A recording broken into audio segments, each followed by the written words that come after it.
Sir আপনারা যে কনসেপ্টটা নিয়েছেন এটা স্যার ক বছর ধরে চলছে? গত বছর স্টার্ট করি আমরা, হ্যাঁ, এই বছরে দ্বিতীয় বর্ষে পদার্পণ করলাম। 2 বছর। হ্যাঁ, তাই মানে কনসেপ্টটা করে আপনারা মানে ছাত্রছাত্রীদের মধ্যে মানে কি একটা আলাদা কিছু অনুভব করছো? প্রচন্ড মানে কৌতূহল। বলছি, খুব ভালো লাগে আমাদের। হুম। এটা দেখুন, আমাদের রাজ্য সরকারের একটা পাঠ্যক্রমের মধ্যে রয়েছে যে ছাত্রছাত্রীরা নিজেরা খাবার তৈরি করবে বা তার মায়েদের সাহায্য নিয়ে বা বাবা মায়ের সাহায্য নিয়ে খাবার দাবার তৈরি করবে। তার মাধ্যমে কী শিক্ষা হবে?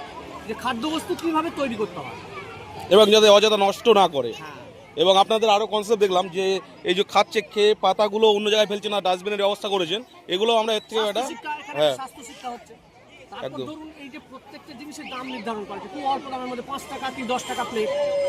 এইটা ওদেরকে বলেছি তোমরা শেষে হিসাব রাখবে যে কত। তার মাধ্যমে কি হচ্ছে? অঙ্ক শেখা, একদম।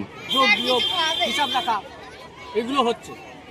তো এই শুধু যে এটা একটা যে মেলা হচ্ছে, ছেলে খেলা হচ্ছে, তা না। এই মেলার মাধ্যমে ওদের মধ্যে একটা শিক্ষা ঢুকে যাচ্ছে যে হিসাব কিভাবে করতে হয়, কিভাবে আয়োজন করতে হয়, রান্না বান্না কি করে মা বাবারা যে আমাদের খেতে দেয়, জোগাড়টা কিভাবে করতে হয়, এই শিক্ষাগুলো। এক কথায় খাদ্য উৎসব মানেই